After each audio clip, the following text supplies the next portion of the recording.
Taoiseach, the Assisted Human Reproduction Bill passed these Houses in 2024 but has not been enacted yet.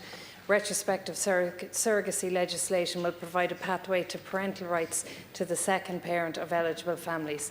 This part of the bill is aimed at ensuring that children born through surrogacy in the past have the same recognition as other families.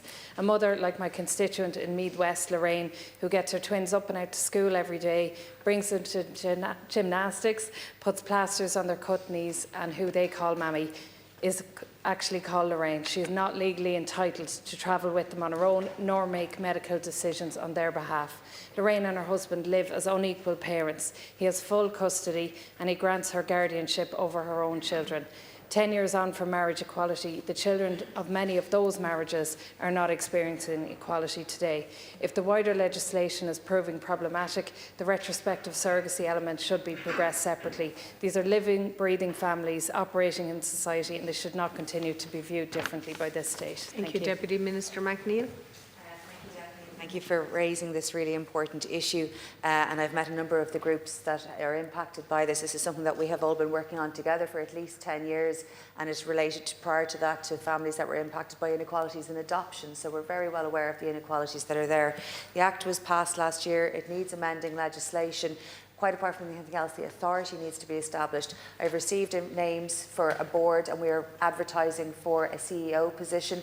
All of those things do need to be in place to be able to do the suite of work subject to the timing of the Oireachtas. I hope to publish the legislation before the Dáil rises, and it's up to the Oireachtas how quickly it progresses it. But once all of those things are together and the authority is in place, we'll be able to commence everything together. Thank you, Minister. Deputy Cathy Bennett.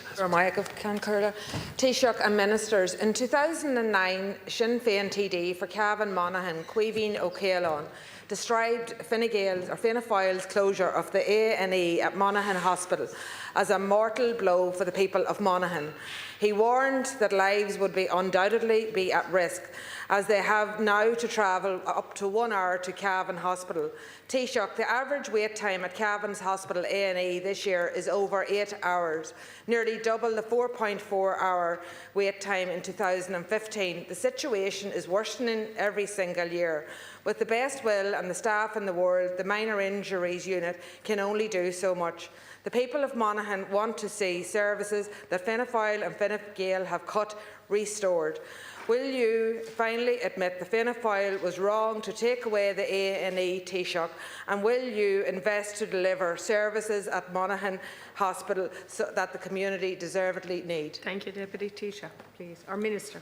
Minister McNeill. Thank you very much. And the rationalisation of the hospitals is something, as you say, that goes back some time, and the purpose is to provide the best care that can be provided among the different Model 4 and Model 3 hospitals. I do note that Cavan has had a very good performance over the last number of weeks in relation to their trolley numbers and their organisation of their staff, with a few little blips, but in general extremely good. And we're trying to expand capacity everywhere, but in particular through the use of community virtual wards and pathways that divert people from A&E who don't need to be there, but there's more work to do right across the system. Thank you, Minister. Deputy Michael Cahill.